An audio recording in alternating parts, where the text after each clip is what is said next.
Hello बच्चों। तो आज हम आपके लिए 11th क्लास का एक टॉपिक जिसे आप मैटर कहते हैं उसको डिटेल करने के लिए आए हैं। जैसा कि पिछले लेक्चर में आप लोगों को बताया गया था कि मैटर को कैसे क्लासिफाई किया गया है, मैटर क्या होता है, ये बताने के बाद मैंने आपसे कहा था कि भाई एक आउटलाइन डायग्राम मैंने आप लोग को पिछले लेक्चर में दिखाया था और आज हम उसी लेक्चर को एक्सप्लेन करने के लिए आ रहे हैं। तो जैसा कि पिछले लेक्चर में मैंने आपको बताया था कि मैटर को जो है दो पार्ट में क्लासिफाई किया गया है, दो तरीके से क्लासिफाई किया गया है। एक on the basis of physical classification और एक है केमिकल क्लासिफिकेशन। तो फिजिकल क्लासिफिकेशन में हमने बताया था कि आपका जो मैटर होता है वो सॉलिड, लिक्विड और गैस होता है।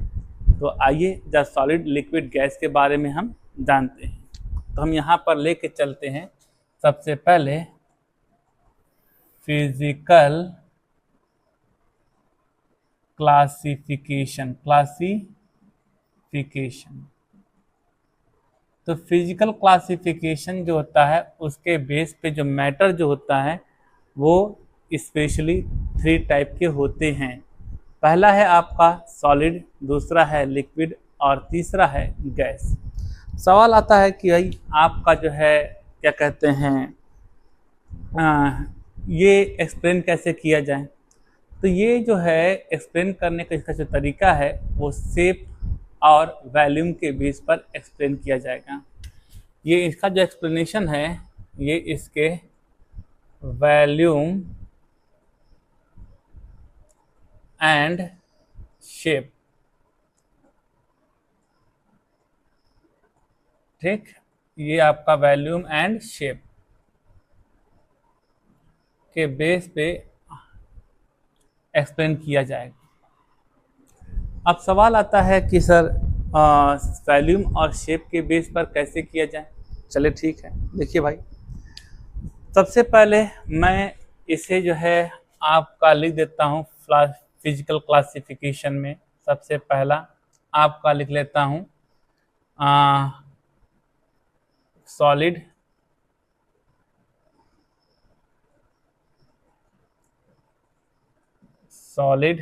दूसरा है आपका लिक्विड और तीसरा है आपका गैस। सॉलिड किसे कहते हैं? तो भाई एक वर्ड में अगर कहा जाए तो जिसका वॉल्यूम और शेप दोनों क्या है, फिक्स होते हैं, यानी डेफिनिट होते हैं, वो आपके सॉलिड कहलाते हैं। यानी यहाँ पर हम लिख सकते हैं क्या, ये आपका definite volume and shape, definite volume and shape. इनके वॉल्यूम और शेप क्या होते हैं, डेफिनिट होते हैं। तो जिनके वॉल्यूम और शेप क्या होते हैं, डेफिनिट होते हैं, वो क्या होते हैं, सॉलिड होते हैं। फॉर एग्जांपल जैसे कि आप ये देख सकते हैं, ये हमारी मोबाइल है, ठीक है, ये क्या है, सॉलिड है। इसका शेप जैसा आपका इस हाथ में है उसी हाथ में, उसी तरीके से इस हाथ में भी है, यानी इसके वैल्यू में कोई भी चेंजिंग नहीं आई और ना ही इसके शेप में भी कोई भी चेंजिंग नहीं है। तो जाहिर सी बात है हमारे पास ये आपका जो सॉलिड है वो जिसका डेफिनिट वॉल्यूम और शेप दोनों के दोनों क्या होते हैं, डेफिनिट होते हैं, चेंज नहीं होते हैं। अब यहाँ पर इसके एग्जाम्पल क्या दे दें, इसका एग्जाम्पल हम दे सकते हैं क्या, आपका वुड दे सकते हैं, और क्या दे सकते हैं, डायमंड दे सकते हैं, और क्या दे सकते हैं, आपका ये क्या कहते हैं, आयरन दे सकते हैं, ठीक। ये ETC कर देते हैं, आप इसको जो है समझते रहिए कि ये आपके क्या हैं, आपके सॉलिड हैं। आपके पास एक और भी चीज़ होता है, जैसे आपका रबर हो गया। रबर भी सॉलिड होता है बट क्या होता है, उसमें फ्लेक्सिबिलिटी होती है, उसका शेप जो है फिक्स नहीं होता है। अगर आप प्रेशर एक्सर्ट करेंगे तो उसका शेप चेंज हो जाता है। ठीक है, तो इससे हम कह सकते हैं कि ये आपका सेमी सॉलिड होते हैं। ठीक है, जिस पे प्रेशर लगाकर उसकी शेप को चेंज कर दें, ठीक है, और फिर वो आपने फिर उसी पोजीशन पे फिर से आ जाए, तो इस तरीके के जो है सॉलिड को हम सेमी सॉलिड भी कहते हैं। ठीक, अब बात आती है यहाँ पर लिक्विड। लिक्विड की बात किसे कहते हैं? तो लिक्विड की जो वॉल्यूम होते हैं वो तो फिक्स होते हैं, लेकिन शेप फिक्स नहीं होते हैं। फॉर एग्जांपल, अगर हमारे पास 1 लीटर जो है पानी हो, अब वो बॉटल में हो, और उसमें हम क्या करें, हम उस पानी को जो है हम किसी जग में रख लें, तो आपका जितना पानी आपका बॉटल में था, यानी 1 लीटर पानी अगर बॉटल में था तो वहाँ पर भी 1 लीटर है, और जग में रखेंगे तो भी 1 लीटर है। लेकिन दोनों में अंतर क्या है? शेप का जो है चेंजिंग हो जाएगा। जब बॉटल की तरह था, जो बोतल में था तो बोतल की तरह, और जब आपके जग में आया जग की तरह, और अगर उसी को हम किसी बाल्टी में रख लें तो वो बाल्टी की तरह हो जाएगा, लेकिन वॉल्यूम सबका 1 ही लीटर होगा। यानी आप कह सकते हैं कि ये लिक्विड जो होता है इसका डेफिनेट वॉल्यूम तो होता है, डेफिनेट वॉल्यूम तो होता है, बट नॉट डेफिनेट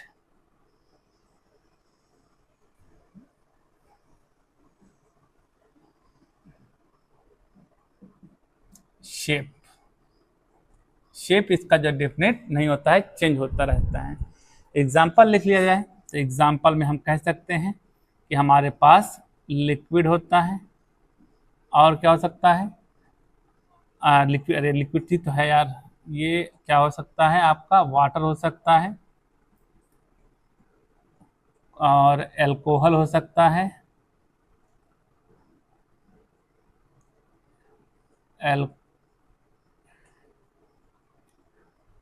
क्या लिख रहे हैं, अल्कोहल हो सकता है, ठीक है, ईथर हो सकता है, ये आपका जो है, ये सारे एग्जाम्पल, ऑयल भी लिख सकते हैं, आपके जितने भी ऑयल होते हैं ETC कर देते हैं। ये सारे एग्जाम्पल अगर आप देखेंगे तो ये लिक्विड के हैं।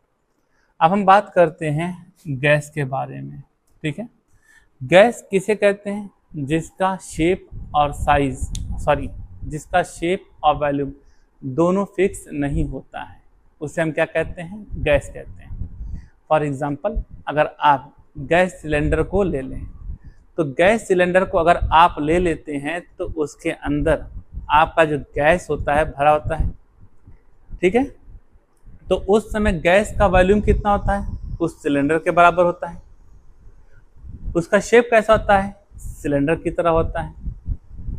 अब आप क्या करिए, उसे एक बंद कमरे में लेकर जाइए जहाँ से हवा ना निकल पाए, और आप क्या करिए, उसे पूरे गैस सिलेंडर को खोल दीजिए, तो वो गैस पूरा निकल कर उस पूरे कमरे के बराबर आ जाएगा। यानी इसका वॉल्यूम क्या हो जाएगा? अब कमरे के बराबर हो जाएगा।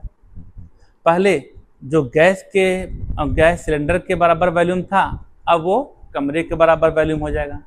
पहले जो शेप था सिलेंडर की तरह था, अब वो कैसा हो जाएगा? कमरे की तरह हो जाएगा। तो इसका ना तो शेप जो है कंफर्म है और ना ही वॉल्यूम कंफर्म है। तो जिसका शेप और वॉल्यूम कंफर्म नहीं होता है, ठीक है, तो उसे हम क्या कहते हैं? गैस कहते हैं। तो यहाँ पर लिख देते हैं नॉट डेफिनिट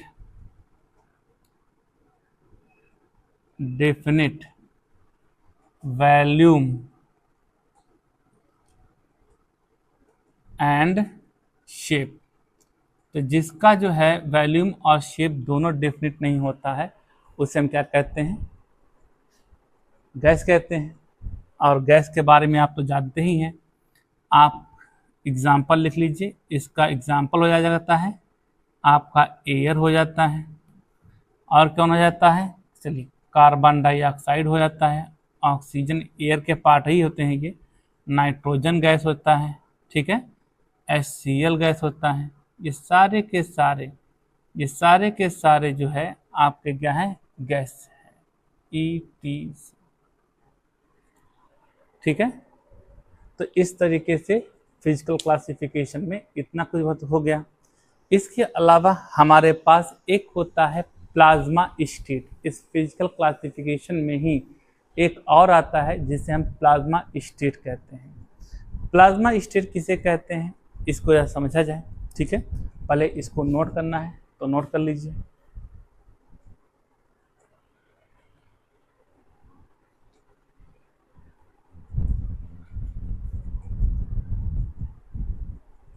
चलिए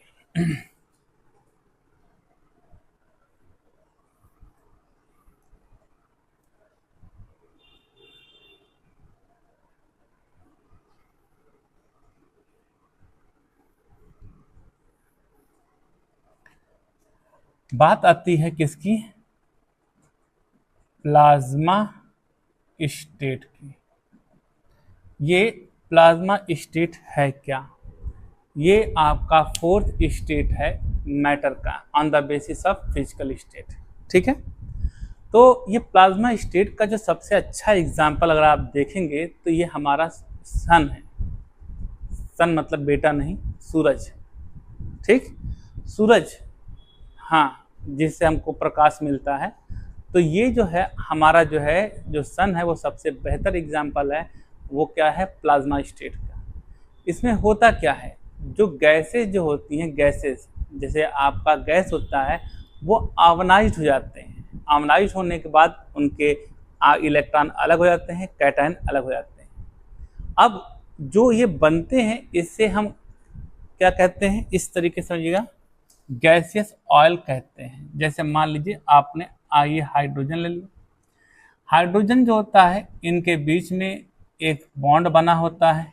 ठीक है, तो जब आप इसको टेम्परेचर देते हैं तो सबसे पहले क्या होता है कि ये जो है टेम्परेचर देने पर ये बॉन्ड क्या है, ब्रेक होता है।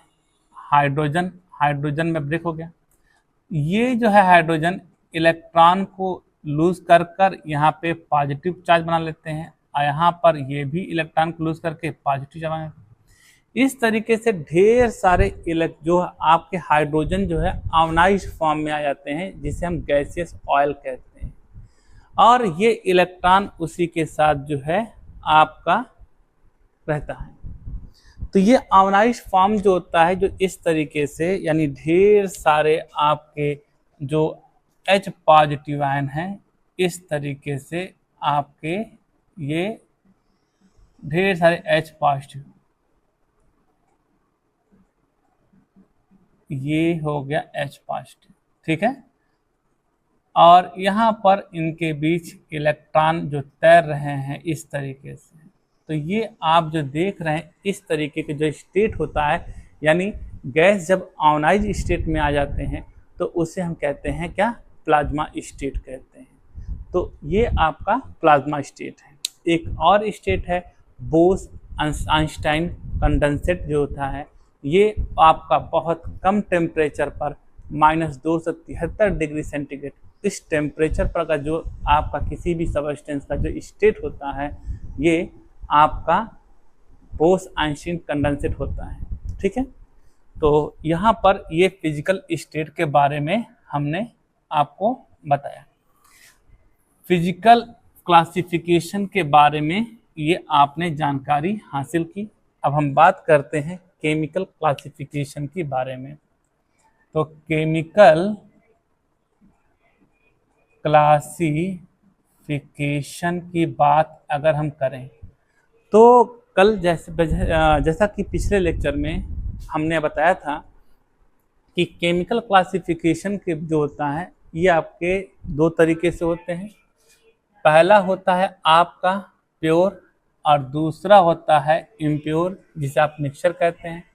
तो ये आपका प्योर सबस्टेंस है और यहाँ पर आपका इम्प्योर सबस्टेंस है, जिसे आप कह सकते हैं क्या, मिक्सचर कह सकते हैं। ज़्यादा बेहतर वर्ड आपके लिए मिक्सचर होगा। ठीक है, तो प्योर सबस्टेंस अब ये pure substance pure substance pure substance किसे कहते हैं? जो एक ही टाइप के पार्टिकल से मिलकर बना होता है। अगर मैंने पार्टिकल बोला है तो इसका मतलब ये है कि इसमें आपके एटम भी हो सकते हैं, मॉलिक्यूल भी हो सकते हैं और आयंस भी हो सकते हैं। यानी प्योर का मतलब है एक ही टाइप के पार्टिकल्स का होना। ठीक है, तो अगर एक ही टाइप के अगर पार्टिकल होते हैं तो उन्हें हम प्योर सब्सटेंस कहते हैं। तो यहाँ पर प्योर सब्सटेंस जो होते हैं इनको फर्दर क्लासिफाई किया गया है यहाँ पर दो तरीके से। एक होता है आपका एलिमेंट होता है, ये आपका एलिमेंट होता है, और एक होता है आपका कंपाउंड होता है। सवाल आता है कि सर एलिमेंट किसे कहते हैं और कंपाउंड किसे कहते हैं? देखो भाई, एलिमेंट जो होते हैं उसे कहते हैं जो एक ही टाइप के एटम से मिलकर बनते हैं। अब यहाँ पे मैं पार्टिकल नहीं बोल रहा हूँ कि इसमें मॉलिक्यूल और आयन नहीं, ठीक है, इसमें मैं केवल बोल रहा हूँ एटम बोल रहा हूँ। ठीक है, तो अगर आपका मान लीजिए मैंने यहाँ पर एक लोहे का टुकड़ा ले लिया है और ये लोहे के टुकड़े ढेर सारे एटम से आपके बने हुए हैं। अगर ये ढेर सारे एटम से बने हुए हैं तो जाहिर सी बात है, अगर ये आपका Fe, अगर ये आपका आयरन है, अगर ये आयरन है, ठीक है, तो इसका हर एक पार्टिकल Fe एटम का होगा, Fe एटम से बना होगा। हर एक पार्टिकल जो है Fe एटम होगा। तो यहाँ पर आपका ये भी आपका Fe एटम है, ये भी Fe एटम है, ये भी Fe एटम है, ये भी है, ये भी है, हर एटम Fe का होगा। तो इसे जो अगर Fe एटम का है, एक ही टाइप के एटम से मिलके बना है, तो वो आपका होता है एलिमेंट। यानी आयरन हमारा एलिमेंट हो गया, कॉपर हमारा क्या है? एलिमेंट है, हाइड्रोजन क्या है? एलिमेंट है। पूरे पीरियोडिक टेबल में 118 एलिमेंट आपको नजर आएंगे, कुछ नेचुरल तो कुछ आर्टिफिशियल। नेचुरल एलिमेंट की बात करें तो 92 एलिमेंट जो है केवल नेचुरल है, बाकी उसके बाद क्या है? आर्टिफिशियल है। ठीक है, आएगी बात इसके बारे में तो बताया जाएगा। फिलहाल यहाँ पर ये आपका एलिमेंट हो गया। ठीक है, अब यहाँ पर एलिमेंट जो होते हैं इन्हें फर्दर क्लासिफाई किया गया है 3 पार्ट में। ठीक है, ये 3 पार्ट में बांटा गया है। एक होता है आपका मेटल होता है, एक आपका नॉन मेटल होता है, और एक आपका होता है मेटलॉइड होता है, मेटलॉइड होता है।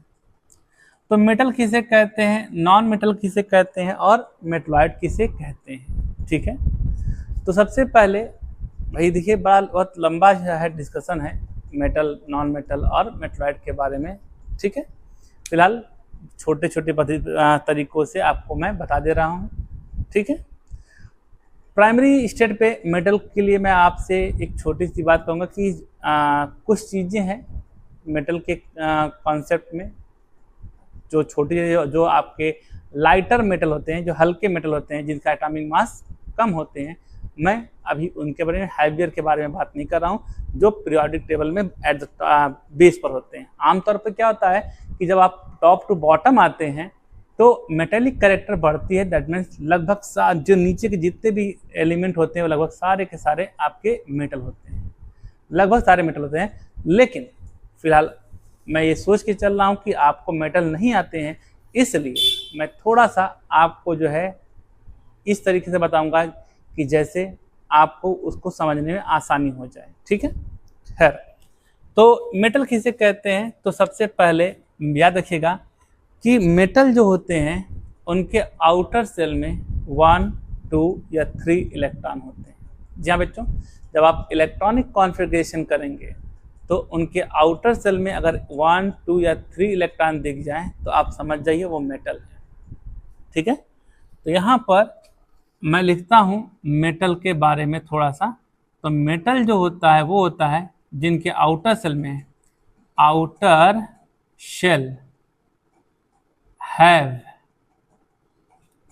1, 2 and 3 इलेक्ट्रॉन, 1, 2 and 3 इलेक्ट्रॉन। अगर ये 1, 2, 3 इलेक्ट्रॉन रखे हुए हैं, इसका मतलब ये आपके मेटल्स होते हैं। ठीक है, किसको छोड़कर? आपके चहितों को, हाइड्रोजन एंड हीलियम को छोड़कर, except hydrogen and helium, except hydrogen and helium. Hydrogen के आउटर सेल में 1 इलेक्ट्रॉन होते हैं और हीलियम के आउटर सेल में 2 इलेक्ट्रॉन होते हैं, लेकिन फिर भी ये मेटल नहीं है। मेटल जो है आमतौर पे वो हार्ड होते हैं, सॉलिड होते हैं, और ये जो देख रहे हैं ये गैस होते हैं। तो जितने भी गैस हैं ये आपके नॉन मेटल में आते हैं। तो यहाँ पर एक्सेप्ट कर देते हैं हाइड्रोजन और हीलियम।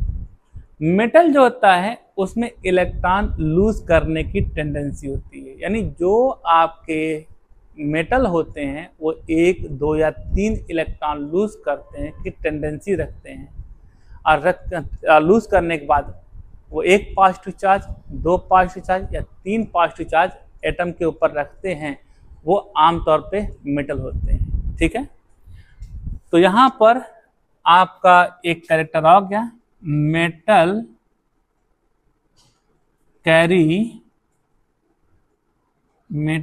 कैरी पॉजिटिव चार्ज, मतलब मेटल पर आमतौर पे पॉजिटिव चार्ज होता है, चाहे 1, चाहे 2, चाहे 3, एक्सेप्ट हाइड्रोजन।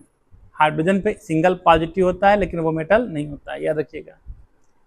ठीक है, आमतौर पर जितने भी मेटल होते हैं उनके नाम के अंत में IUM लगा होता है, कुछ को छोड़कर। कुछ ऐसे भी एलिमेंट है जिसके नाम के अंत में IUM है, लेकिन वो मेटल नहीं है। लेकिन आमतौर पर जितने भी मेटल होते हैं उनके नाम के अंत में IUM होते हैं। कुछ ऐसे भी होते हैं जिसमें नहीं होते हैं, IUM नहीं लगाता, फिर भी वो मेटल होता है। बड़ा कॉम्प्लेक्स हो गया। चलिए गिनते हैं, उसमें आपको समझाते हैं। ठीक है, हाइड्रोजन IUM नहीं आया, that means non metal. Helium, यहाँ पर हीलियम में IUM आ गया, लास्ट में IUM आया है, इसका मतलब मेटल होना चाहिए। नहीं सर, हीलियम गैस होता है, ये नॉन मेटल है। लिथियम IUM आया, मेटल। बेरिलियम IUM आया, metal. Boron non metal. Carbon non metal. Nitrogen non metal. Oxygen non metal. Fluorine non metal. Neon non metal. Sodium, फिर देखिए IUM आया, metal. Magnesium IUM आया, metal. Aluminium metal. Silicon non metal. Phosphorus non metal. Sulphur non metal. Chlorine non metal. Argon non metal. Potassium IUM आया, metal. Calcium metal आया, IUM आया, metal है। Scandium, titanium, vanadium IUM आया, क्या है, metal है। लेकिन जब बात करते हैं क्रोमियम का, क्रोमियम आ गया IUM, हाँ यह भी मेटल है। मैग्नीज, मैग्नीज में IUM नहीं आया है, लेकिन हाँ ये मेटल होते हैं। उसके बाद आप मैग्नीज के बाद आयरन ले लेते हैं, मेटल है। कोबाल्ट, निकेल, कॉपर, जिंक, इन सब में IUM नहीं है, लेकिन फिर भी ये मेटल हैं। तो कहने का मतलब एक छोटा सा ट्रिक के हिसाब से आपको बता देते हैं कि ताकि आप IUM सुनने के बाद ये समझ जाएं कि ये मेटल है। ठीक है, वैसे जब मेटल नॉन मेटल का बात आएगा तो उसमें आपको जब मैं ब्लॉक के बारे में पढ़ाऊंगा तो बताऊंगा कि कहाँ पर कितने मेटल हैं और कितने नॉन मेटल है, कैसे, ये इसके बारे में डिटेल करूंगा। आमतौर पे अगर आपको पीरियोडिक टेबल याद होगा तो आपको एक वर्ड में बता दें कि एस ब्लॉक में हाइड्रोजन को छोड़ दिया जाए तो जितने भी आपके एलिमेंट हैं वो सारे के सारे मेटल हैं। डी ब्लॉक वाले प्योर के प्योर मेटल हैं, F ब्लॉक वाले प्योर के प्योर मेटल हैं, यानी एस डी एफ ब्लॉक जो होते हैं वो प्योरली मेटल होते हैं, हाइड्रोजन को छोड़कर। जब बात आती है हमारे पी ब्लॉक की, तो पी ब्लॉक यहाँ पर हमारे हिंदुस्तान की तरह होता है, जहाँ पे हिंदू, मुस्लिम, सिख, ईसाई एक साथ रहते हैं। उसी तरीके से पी ब्लॉक में मेटल, नॉन मेटल और मेटलॉइड तीनों होते हैं। तो चलिए अभी इसके बारे में और डिटेल किया जाएगा। फिलहाल मेटल के बारे में एट लास्ट लिख लेते हैं। एट लास्ट इनके ऊपर क्या आ जाएगा, अरे इनके अंत एट लास्ट क्या है, IUM, एट लास्ट ऐड क्या, IUM, ये IUM जुड़ा होता है, तो ये आपके मेटल होते हैं। एक एग्जांपल देख लेते हैं, जैसे आपका यहाँ पर सोडियम है। सोडियम का इलेक्ट्रॉनिक कॉन्फिगरेशन 281 होता है। ये सोडियम जो है एक इलेक्ट्रॉन लॉस करता है और सिंगल पॉजिटिव बना लेता है, इस तरीके से इलेक्ट्रॉनिक कॉन्फिगरेशन 2 और 8 हो जाता है। तो इस तरीके से देखेंगे कि सोडियम जो है एक इलेक्ट्रॉन लॉस कर रहा है और पॉजिटिव चार्ज कैरी कर रहा है, ये क्या है, मेटल है। ठीक है, इसी तरीके से मैग्नीशियम को देख लेते हैं। तो मैग्नीशियम जो होता है इसका इलेक्ट्रॉनिक कॉन्फिगरेशन 282 होता है और यहाँ पर Mg डबल पॉजिटिव +2 इलेक्ट्रॉन। यहाँ से ये आउटर सेल से 2 इलेक्ट्रॉन लूज करते हैं, तो 2,8 ये आ जाता है। ठीक है, तो ये आपके मेटल के बारे में छोटा सा इंफॉर्मेशन है। ठीक, नोट करना है तो नोट कर लीजिए जल्दी से। ओके, चलिए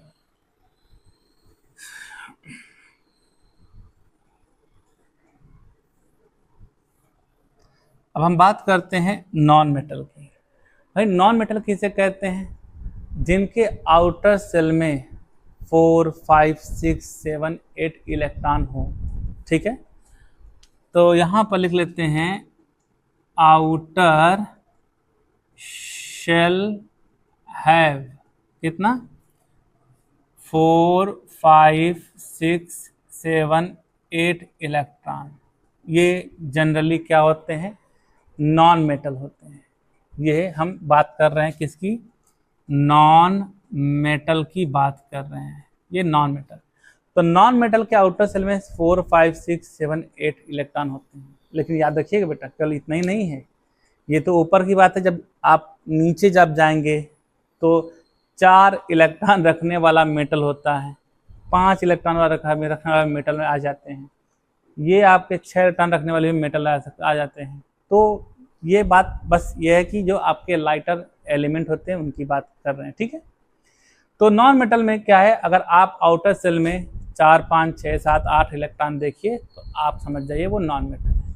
नॉन मेटल जो होते हैं वो आपके इलेक्ट्रॉन एक्सेप्ट कर कर निगेटिव चार्ज रखते हैं, यानी वो आपके इलेक्ट्रॉन एक्सेप्ट कर कर निगेटिव चार्ज रखने की टेंडेंसी रखते हैं। यानी जिसपे इलेक्ट्रॉन लेने की टेंडेंसी हो या निगेटिव चार्ज कैरी किया हुआ हो, उसे हम क्या कहते हैं, नॉन मेटल कहते हैं।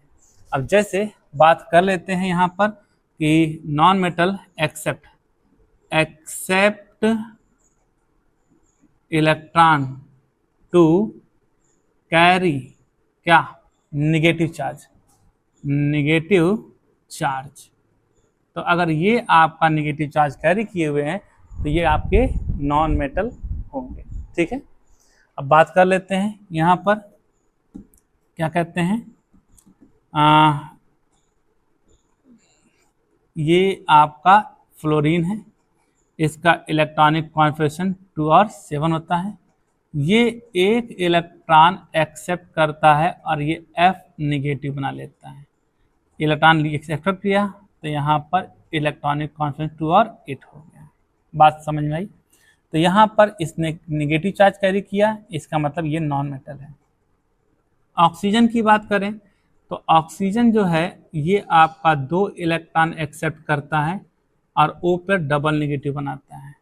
बोले तो यहाँ पर इसका एटॉमिक नंबर 9, इसका कितना रख देते हैं, 8। ठीक, तो इसका इलेक्ट्रॉनिक कॉन्फ़िगरेशन करेंगे तो 2 और 6 आएगा, और यहाँ पर ये आपका 2 और 8 आएगा। ये 2 इलेक्ट्रॉन लेकर अपना ऑक्टेट कंप्लीट कर लेता है। ठीक, तो ये आपका निगेटिव चार्ज कैरी कर रहा है, ये आपके कैसे हो गए, नॉन मेटल हो गए। ठीक, अब इसे नोट करना है तो नोट कर लीजिए। ओके, चलिए अब हम बात करते हैं मेटलॉइड के।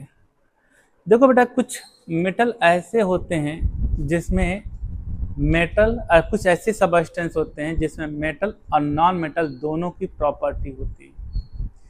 हाँ, जिसमें मेटल और नॉन मेटल दोनों की प्रॉपर्टी होती है उसे हम क्या कहते हैं, मेटलॉइड कहते हैं।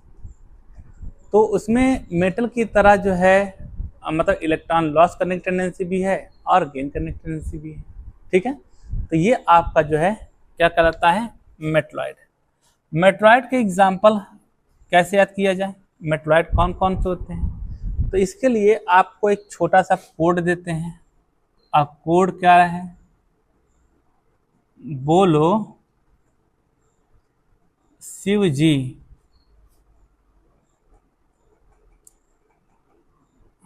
हिंदी में लिख देते हैं, बोलो शिव जी आज सब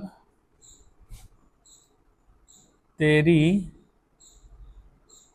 पूजा करेंगे। ठीक है, करेंगे को साइलेंट मान के चलिए सेंटेंस का एक वर्ड है।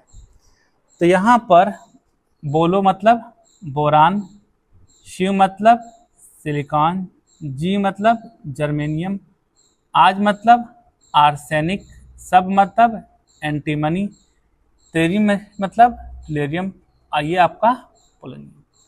तो ये आपके पूरे पीरियोडिक टेबल में केवल इतने ही आपके मेटलॉइड होते हैं, 1 2 3 4 5 6 7। यहाँ पे थोड़ा सा कंफ्यूजन है, कुछ बुक इसे मेटल लिखती है तो कुछ बुक इसे मेटलॉइड लिखती है, सॉरी कुछ बुक इसे नॉन मेटल लिखती है तो कुछ बुक इसे मेटलॉइड में गिनते हैं। ठीक है, थोड़ा सा तो यह याद रखिएगा। तो आपके लिए ये नोट करना है तो नोट कर लीजिए जल्दी से। ओके, तो इस तरीके से हमने क्या पढ़ लिया, मेटलॉइड के बारे में पढ़ लिया। अब हम बात करते हैं किसके बारे में, कंपाउंड के बारे में। कंपाउंड जो है हमारा 2 तरीके का होता है। कंपाउंड को अगर हम क्लासीफाई करते हैं तो 2 तरीके के होते हैं। एक होता है इनऑर्गेनिक कंपाउंड होता है, और एक होता है आपका ऑर्गेनिक कंपाउंड होता है। सबसे पहले ये कंपाउंड कहते किसे हैं, इसको समझते हैं। तो कंपाउंड जो होते हैं वो होते हैं जिनमें 2 या 2 से अधिक एलिमेंट फिक्स रेशियो में जुड़े होते हैं। हाँ बेटा, अब जैसे आपका कंपाउंड का कंडीशन है कि कम से कम 2 एलिमेंट होने चाहिए। एटम की बात नहीं कर रहे हैं, एलिमेंट की बात कर रहे हैं। एलिमेंट मतलब एक हाइड्रोजन है, एक ऑक्सीजन, ये थोड़ा नहीं है। अब जैसे कंपाउंड अगर मैं बात करता हूँ तो ये H2O, ये क्या है, कंपाउंड है। यस, हाँ कंपाउंड है। कैसे पता चला, 2 एलिमेंट है, एक हाइड्रोजन एलिमेंट है, एक ऑक्सीजन एलिमेंट है। अगर मैं आपसे बात करता हूँ कि भाई मेरे पास H2SO4 है, ये कंपाउंड है। यस, कंपाउंड है, हाइड्रोजन है, सल्फर है, ऑक्सीजन है। NH3 है, कंपाउंड है। यस सर, कंपाउंड है। ये देखिएगा आपका नाइट्रोजन और हाइड्रोजन। लेकिन अगर आप कहते हैं कि सर O3 क्या है, ये भी तो आपका कंपाउंड, नहीं सर कंपाउंड नहीं है, क्योंकि ये एक ही एलिमेंट से बना है, ये आपका कंपाउंड नहीं है, ये आपका एलिमेंट ही कहलाएगा, मॉलिक्यूल ऑफ एलिमेंट कह लीजिए। ठीक है, लेकिन ये कंपाउंड नहीं कहलाएगा। इसी तरीके से आपका P4 लिख देते हैं, ये भी कंपाउंड नहीं है। यस 8 लिख देते हैं, ये भी आपका कंपाउंड नहीं है। तो जो आपके कंपाउंड का डिफिनीशन ही ये होगा कि दो या दो से अधिक एलिमेंट जब फिक्स रेशियो में मिले होते हैं। अब देखिए यहाँ पर फिक्स रेशियो का मतलब क्या हो गया। यहाँ पर आप देखेंगे तो H2O में आपका हाइड्रोजन जो है दो पार्ट है, और यहाँ पे 2 हाइड्रोजन है और ऑक्सीजन 1 है। तो ये एटम के रेशियो में 2:1 के रेशियो में है। तो ये आपके क्या हो जाएंगे, क्या नाम है, फिक्स रेशियो में। यहाँ पर देखेंगे तो इसका रेशियो 2:1:4 है। तो क्या हो गया, ये आपके फिक्स रेशियो में, जहाँ जहाँ H2SO4 होगा, जहाँ जहाँ H2 होगा, वो इसी रेशियो में आपको मिलेंगे, इसलिए ये आपके कंपाउंड कहलाते हैं। ओके, अब एक कंपाउंड के बाद हम बात करते हैं, कंपाउंड के बाद बात करते हैं कि हमारे पास कंपाउंड 2 तरीके होता है, एक होता है इनऑर्गेनिक कंपाउंड और एक होता है ऑर्गेनिक कंपाउंड। इनऑर्गेनिक कंपाउंड होता है और एक हो गया ऑर्गेनिक कंपाउंड। तो बेटा ये इनऑर्गेनिक कंपाउंड किसे कहते हैं? देखो बेटा, आमतौर पे डिफिनीशन जो है बताई जाती है किताबों में कि जो नॉन लिविंग थिंग से आपके रिलेटेड हैं वो आपके कैसे होते हैं, इनऑर्गेनिक कंपाउंड होते हैं। अगर एलिमेंट के बेस पे बताया जाए तो ऐसे समझिए कि जिसमें कार्बन नहीं होते हैं, जिसमें कार्बन नहीं होते हैं उसे हम क्या कहते हैं, इनऑर्गेनिक कंपाउंड। यानी ऐसे सारे कंपाउंड जिसमें कार्बन नहीं होते हैं, ऐसे सारे कंपाउंड जिसमें कार्बन नहीं होते हैं वो इनऑर्गेनिक कंपाउंड कहलाते हैं। कार्बन देखिए अगर नहीं है तो आपका इनऑर्गेनिक कंपाउंड हो जाएगा। एग्जाम्पल में लिख लेते हैं, आपका H2O, इसमें कार्बन नहीं है, इनऑर्गेनिक। NH3, इसमें कार्बन नहीं है, इनऑर्गेनिक। ठीक है, आपका H2SO4, इसमें भी कार्बन नहीं है, इनऑर्गेनिक, यानी ETC कर देते हैं। ये सारे के सारे इनऑर्गेनिक है। जब भी आप जैसे ऐसे कंपाउंड को देखें तो आप समझ जाइए ये आपके इनऑर्गेनिक हैं। ठीक है, अब हम बात करते हैं थोड़ा ऑर्गेनिक कंपाउंड के बारे में। इससे पहले अगर नोट करना है तो नोट कर लीजिए, देन आफ्टर आगे हम बताते हैं।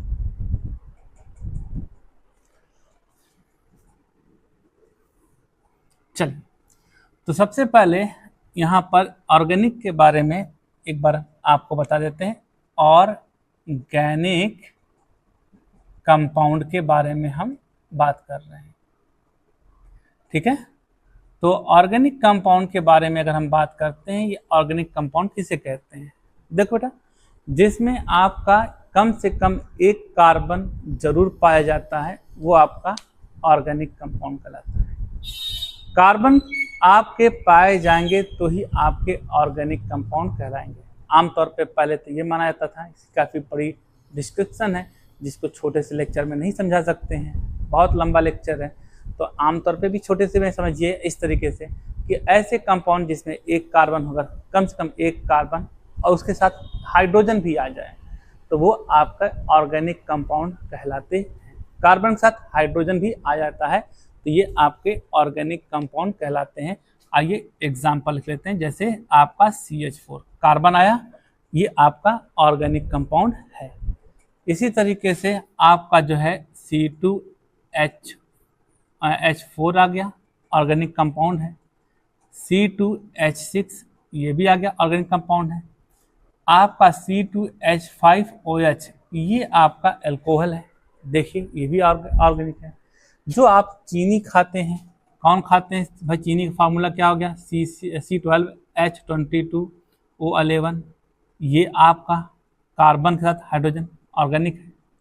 ग्लूकोज ले लीजिए C6H12O6, यूरिया ले लीजिए NH2CONH2, ये सारे के सारे कम से कम एक कार्बन जरूर रखे हुए हैं, इसलिए ये ऑर्गेनिक है। आइए कुछ और भी दिखाते हैं आपको, जैसे आपका ये हो गया कार्बन मोनोऑक्साइड हो गया, कार्बन डाइऑक्साइड हो गया, ठीक है। और आपका यहाँ पर CaC2 हो गया, कार्बाइड हो गया, इसमें भी कार्बन, इसमें भी कार्बन, इसमें भी कार्बन है। यहाँ पर आपका क्या कहते हैं KCN आ गया, इसके बाद Na2CO3 आ गया, NaHCO3 आ गया। ये सारे के सारे जो देख रहे हैं ये आपके ऑर्गेनिक नहीं है, भले ही से इसमें कार्बन पाए गए हैं। इसका मतलब ये है कि कार्बन है इसमें, इन सब में कार्बन है, लेकिन ये ऑर्गेनिक नहीं है, यानी एक आपके ऑर्गेनिक में नहीं गिने जाते हैं। आमतौर पे जो ऑर्गेनिक कंपाउंड होते हैं उसमें कार्बन के साथ हाइड्रोजन होता है। इन सब कंपाउंड को देखिएगा, कार्बन के साथ हाइड्रोजन होता है। ये आपके ऑर्गेनिक, ये आपके CO हो गए, CO2 हो गए, CaC2 हो गया। यहाँ पे कहीं भी हाइड्रोजन नहीं है, यहाँ पर ये रखा हुआ है। ये कार्बोनेट, ये बाइकार्बोनेट, इसी का डेरिवेटिव है। अगर ये इनऑर्गेनिक तो ये भी आपका इनऑर्गेनिक में गिने जाता है। तो ये आपके जो है इनऑर्गेनिक होते हैं। सिंपली आप एक वर्ड में याद रखिएगा ऐसे कि ऑक्साइड ऑफ कार्बन, यहाँ लिख देता हूँ, लिख लीजिएगा आप लोग भी, ऑक्साइड ऑफ कार्बन,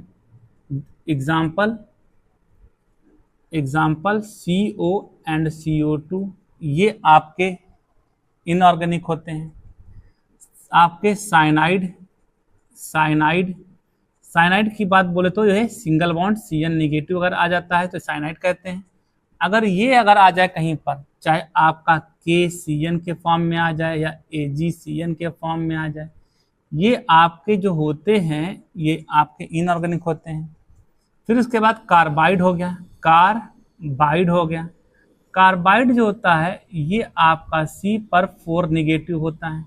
अगर कार्बाइड भी आ गया, जैसे आपका एग्जांपल ले लेते हैं, CaC2 ले लेते हैं, ठीक है, Al4C3 ले लेते हैं। ये देख रहे हैं ये सारे के सारे आपके कार्बाइड हैं। ये आपका कैल्शियम कार्बाइड, ये एल्युमिनियम कार्बाइड। और आपका कार्बोनेट बोले तो आपका CO3 डबल नेगेटिव, जैसे आपका Na2CO3, MgCO3, ये सारे एग्जाम्पल जो देख रहे हैं ये आपके कैसे हैं, इनऑर्गेनिक। बाइकार्बोनेट लिख लेते हैं, ये आपका बाइकार्बोनेट लिख लेते हैं। ये आपका बाइकार्बोनेट जो होता है वो HCO3 सिंगल नेगेटिव होता है।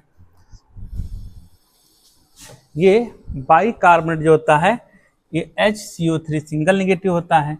इसका एग्जांपल NaHCO3 हो गया, आपका KHCO3 हो गया।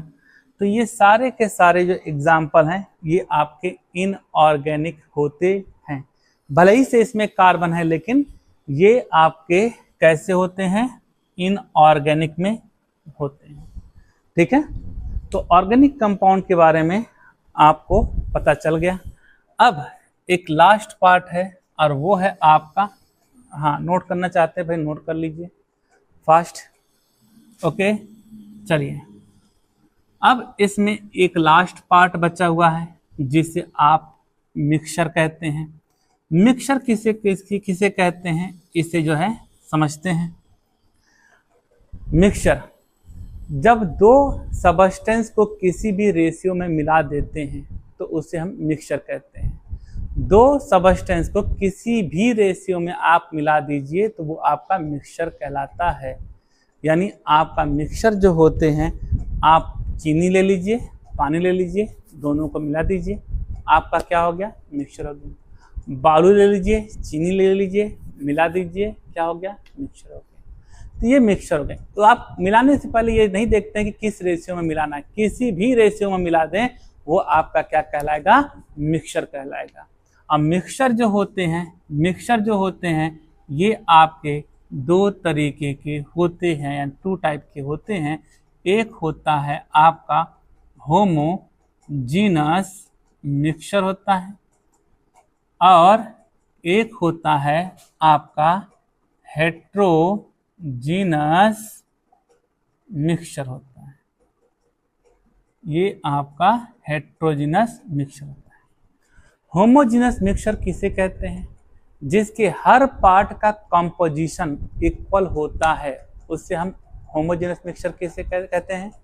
और जिसके हर पार्ट का कंपोजिशन अलग अलग होता है उसे हम क्या कहते हैं, हेट्रोजीनस मिक्सचर कहते हैं। फॉर एग्जाम्पल आपने क्या किया कि यहाँ पर एग्जाम्पल ले लेते हैं, जैसे मान लेते हैं कि हमने यहाँ पर एक कंटेनर लिया, हमारा कंटेनर थोड़ा टेढ़ा बन गया। अब हमने यहाँ पे पानी भर लिया और मैंने इसी में क्या मिला लिया, चीनी मिला लिया। क्या मिला लिया, चीनी, शुगर। भाई अगर चीनी ना समझ में आए तो शुगर से काम चला लेना, ठीक है। तो अगर मैं चीनी अगर इसमें घोल दे रहा हूँ, ठीक है, मान लीजिए इस कंटेनर में इस तरीके से ये चीनी क्या है, डिजॉल्व हो गया। तो आप चाहे इस पार्ट से निकाल कर पिए, चाहे इस पार्ट से निकाल के पिए, चाहे इस पार्ट से निकाल के पिए, चाहे इस पार्ट से, चाहे इस पार्ट से, हर पार्ट की मिठास एक समान होगी, यानी कंपोजिशन एक समान है, इक्वल है। तो जिस मिक्सचर का कंपोजिशन इक्वल होता है, यूनिफॉर्म होता है, उसे हम क्या कहते हैं, होमोजेनस मिक्सचर कहते हैं। अब यहाँ पर मैंने क्या किया कि यहाँ पर कंटेनर लिया, यहाँ पे मैंने पानी भर लिया और यहाँ पर मैंने सैंड भर लिया, यहाँ पर मैंने सैंड डाल दिया। कुछ देर डालने के बाद 2 मिनट के बाद देखता हूँ तो यहाँ पर सैंड जो होता है, जो कि हैवी होता है, हैवी होने के कारण सैंड यहाँ पर ज़्यादा होगा, ठीक है, और यहाँ पर देखा जाएगा तो थोड़ा सा कम होगा, और यहाँ पर देखा जाए तो थोड़ा सा और कम होगा। तो अगर मैं इसके इस पार्ट का कंपोजिशन पूछूं, इस पार्ट का कंपोजिशन पूछूं, इस पार्ट का कंपोजिशन पूछूं, तो कैसा रहेगा, अलग अलग। तो जिसके हर पार्ट का कंपोजिशन अलग अलग होता है उसे हम क्या कहते हैं, हेट्रोजीनस सॉल्यूशन, हेट्रोजीनस मिक्सचर कहते हैं। हेट्रोजीनस मिक्सचर, जैसे चीनी और बालू ले लीजिए, हेट्रोजीनस हो गया, ठीक है, बालू और पानी ले लीजिए, हेट्रोजीनस हो गया। तो ये हो गया आपका होमोजेनस और हेट्रोजेनस। तो इस तरीके से क्लासिफिकेशन सारे आपके जेब में हो गए। आपको लेक्चर अच्छा लगा हो या समझ में आया हो तो इसे लाइक करिए, सब्सक्राइब करिए और अपने दोस्तों तक पहुंचाइए। एकदम बेसिक से आप लोगों को पढ़ाया जा रहा है, ठीक है। शुक्रिया।